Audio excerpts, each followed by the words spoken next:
Sit closer, wanderer. Let the light of this candle chase away the darkness around you and warm your hands. Tonight, I will lead you into Egypt, the land of eternity, where time has stood still among the sands. Here, the pyramids rise above the desert like messages from the past, and the underground corridors whisper secrets that send chills through the soul. We shall enter shadowy labyrinths, recall the curses of tombs, and touch the mystery of Osiris himself.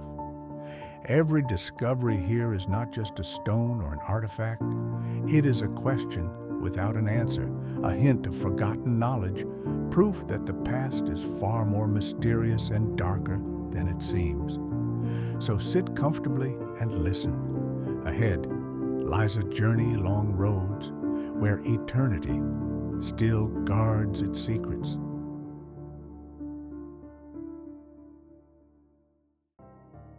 The Greek historian Herodotus wrote about a place he saw with his own eyes in Egypt. He called it a labyrinth and claimed that it surpassed the pyramids. According to him, it was a huge structure with thousands of rooms and 12 covered palaces connected by passageways. Today, almost nothing remains of this wonder. Scientists believe that the ruins are located near the Fayum oasis, not far from the pyramid of Amenemhat III. Underground scans have revealed the presence of anomalous voids. Perhaps this is where the remains of the legendary labyrinth are hidden. But why did it disappear? Local legends say that the labyrinth was created to keep the secrets of the priests and documents about the entire history of Egypt. Some rooms were above ground, others below. Herodotus claimed to have seen endless corridors and images of gods on the walls. He wrote that even the greatest Greek buildings pale in comparison to this wonder. But here's the strange thing. Centuries later, no one has seen this labyrinth. It seems to have dissolved, as if the earth itself had swallowed it up. Perhaps the desert sand became its grave, or more frighteningly, the Egyptians themselves hid it from people, fearing that it contained knowledge capable of destroying the world. What lies in these halls? History? Magic? Or records of those who came to the Egyptians from other worlds?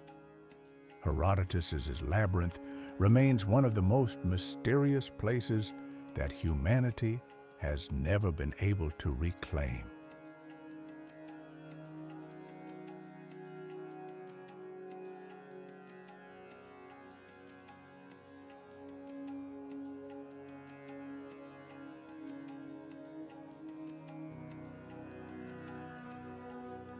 In 1954, archaeologists found a pit near the Pyramid of Cheops containing an ancient boat. Its parts had been carefully dismantled and stacked as if someone knew that thousands of years later, people would reassemble it. Indeed, for more than 1,000 fragments, it was possible to restore a vessel almost 43 meters long. It is impressive not only for its size, but also for the quality of its workmanship. But what is strange is that the boat is clearly not designed for sailing.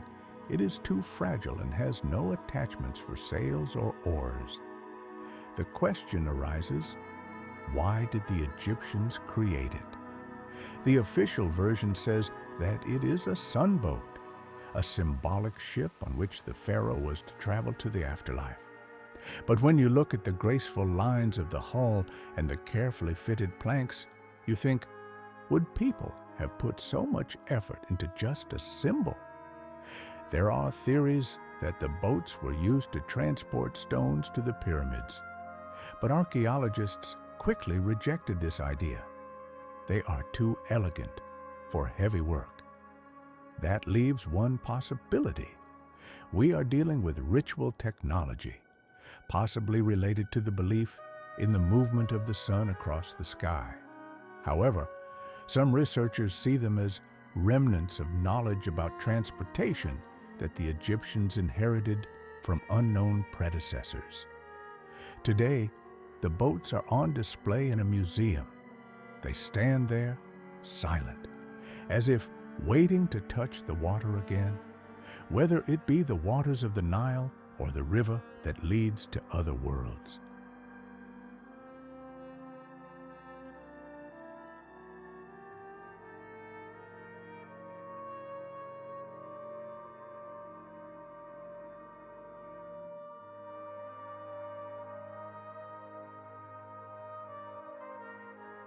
There is a pyramid that is rarely discussed by tourists, but its mystery is no less frightening than that of the great trio of Giza.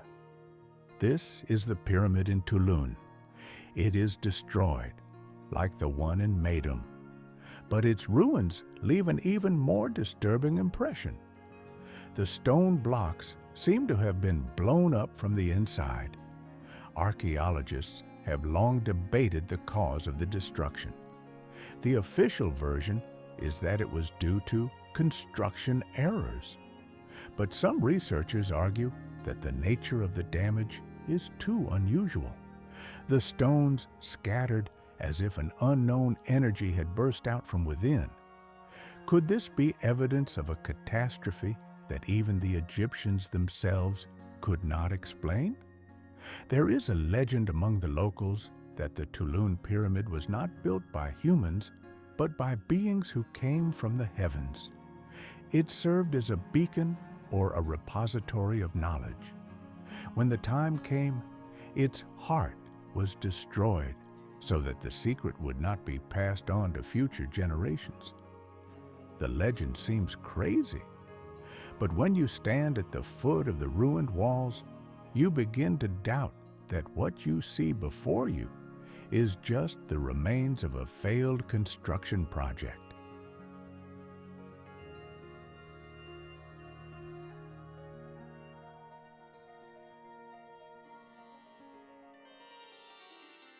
When Howard Carter discovered Tutankhamun's tomb in 1922, the whole world held its breath.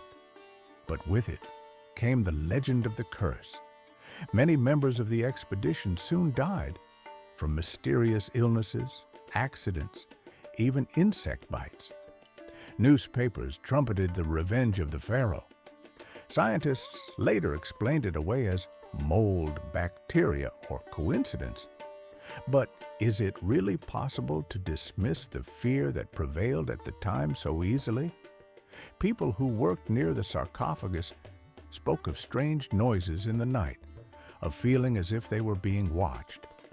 And the inscription at the entrance to the tomb sounded like a warning. Death will overtake those who disturb the peace of the king.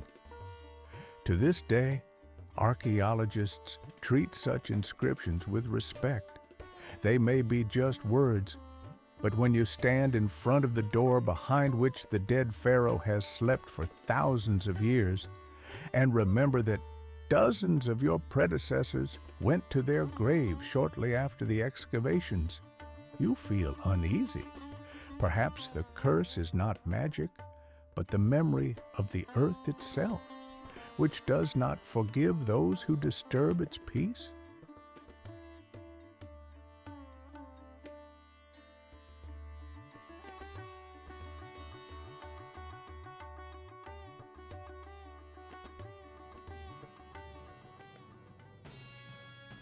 Beneath the sands near Abydos, archaeologists have discovered what they call the Colossus of Osiris.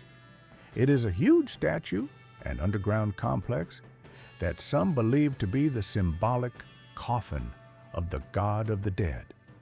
Corridors lead to a hall with a sarcophagus submerged in water, but the atmosphere of the place itself is frightening.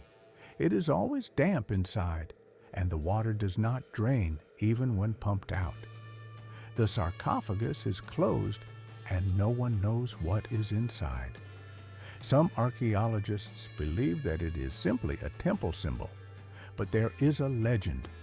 The body of Osiris, or his double, who came from heaven, is kept here. When they first descended into these halls, The workers said they felt a strange pressure in their chests and heard a humming sound like a heartbeat. No one could explain these phenomena. Maybe it's just fear, but maybe the statue itself holds some unknown energy. And every time I think of the Colossus of Osiris, I remember the words of the old priests. The god is dead, but he has not gone away. We have walked through labyrinths and boats, pyramids and curses, and touched the mystery of Osiris himself. All these discoveries are but whispers of antiquity, a reminder that the past knows more than we are ready to understand. So stay close, wanderer. Subscribe and return to the light of this candle, for many more stories await where eternity opens its doors.